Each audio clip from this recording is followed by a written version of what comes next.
In this film, I will explain what cancel culture is and look at why it happens, as well as talk about some of the media effect theories that help us understand the psychology behind this phenomenon and explain possible reasons why people are cancelled via trial by media.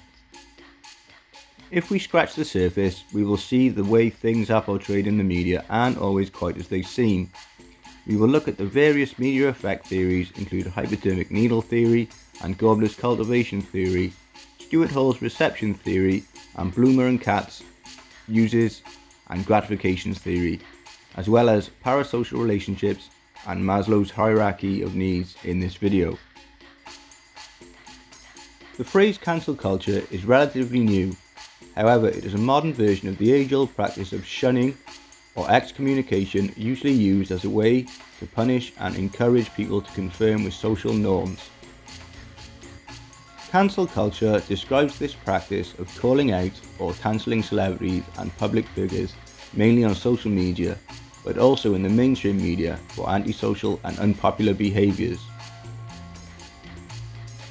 It began to rise in prominence in the 2010s alongside the rise in popularity in social media.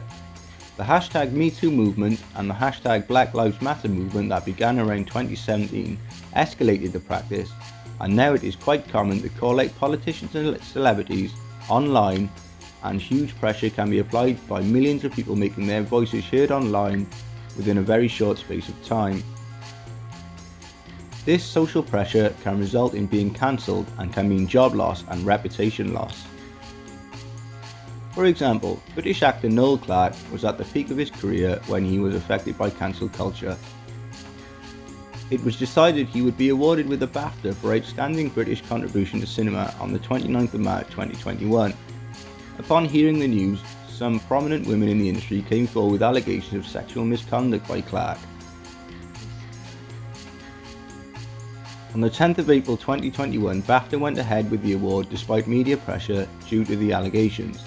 However, The Guardian published an article on the 29th of April saying they had accounts from 20 women about sexual misconduct.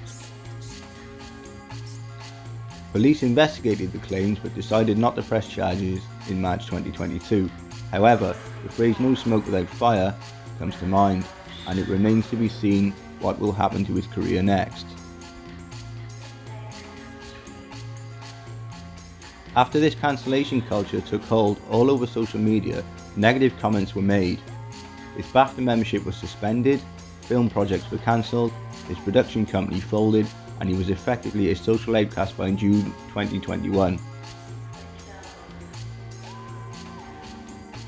A 2020 survey completed by Pew Research Center shows how cancel culture divides opinion. 38% of people surveyed said that calling someone out on social media punishes those who don't deserve it, while 58% feel that it helps hold people accountable for their actions.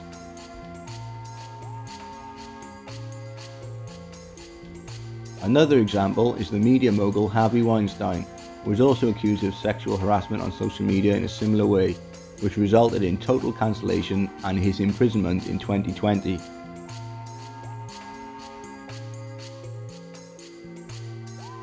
Early research into the effects of the media on the public include the hypodermic needle theory. This theory proposed that information was injected into the brains of the viewers, listeners. The idea originates from Harold Laswell's 1927 book, Propaganda Technique in the World War.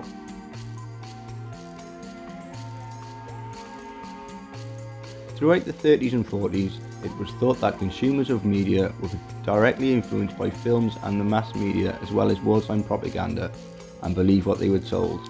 However, since the academic theories have become more nuanced and given the viewer, reader, consumer more credit to make decisions of their own.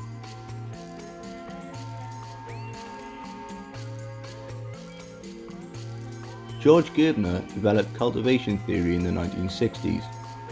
It is still a well-respected theory of media effects today. The theory proposes that the level of people's exposure to information in the media has a direct relationship on how much they are influenced by or what they consume.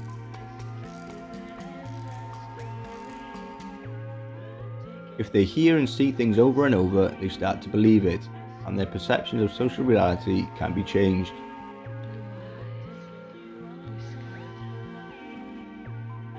His research was based largely on TV because that was the popular medium of the time. However, this theory can transfer to today's social media and cancel culture.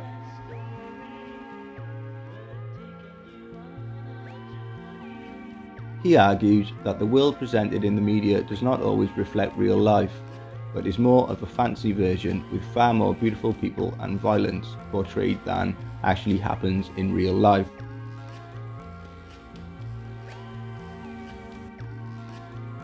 It could be argued that this is the idea is even more relevant in today's social media, with filters added to photos and timelines created only to show good things that happen in people's lives.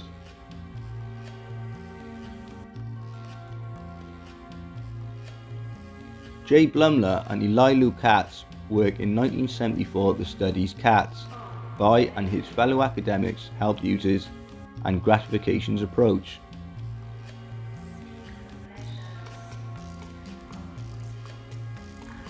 This model attempts to explain why people consume media and what they gain from doing so. Since then, more research on this subject has been done as new media forms have become more widespread.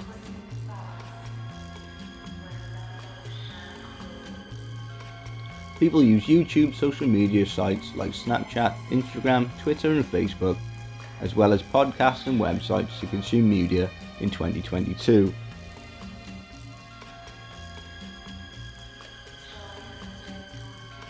Research shows that the reasons for consuming media are accessibility, mobility, relaxation, escape, entertainment, information seeking, coordination for business, socialization, affection seeking, status seeking. Of these uses, cancel culture could come under the topic of relaxation, escape, entertainment, socialization and status seeking. So cancel culture meets various psychological needs for people, and it could be argued that these are contributing factors to its existence. So why do we do this as a society?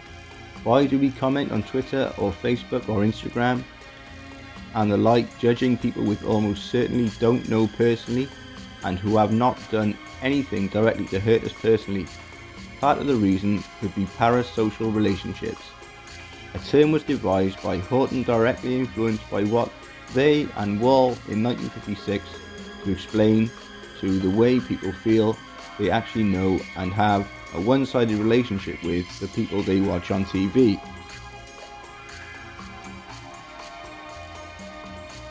This concept applies today more than ever before in social media and on all forms of media.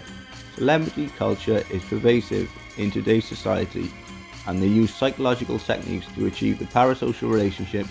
They will talk to the audience or whatever platform they happen to be on as though they are close friends, talking directly to the camera to create intimacy, and often from their own homes or set that resembles a living room.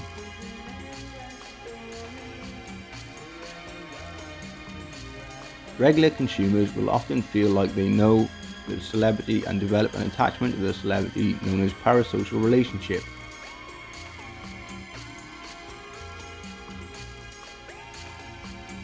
For example, the YouTube fitness guru Joe Wicks used these techniques when he presented a daily fitness video throughout the recent pandemic, becoming hugely popular and always talking as though he's talking directly to the viewer personally from his own house and involving the audience as well.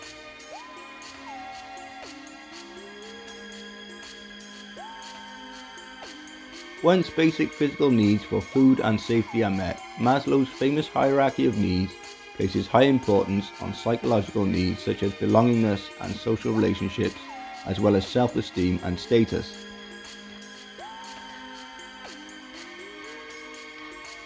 Engaging in social media and by extension cancel culture meets all of these needs to some degree, and it shows how powerful the media can be in affecting individuals' psychological welfare.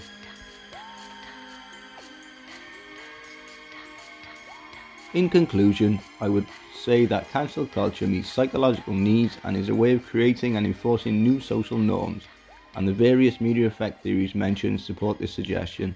Ultimately, it is a modern way of punishing people and encouraging them to conform to social norms of the day.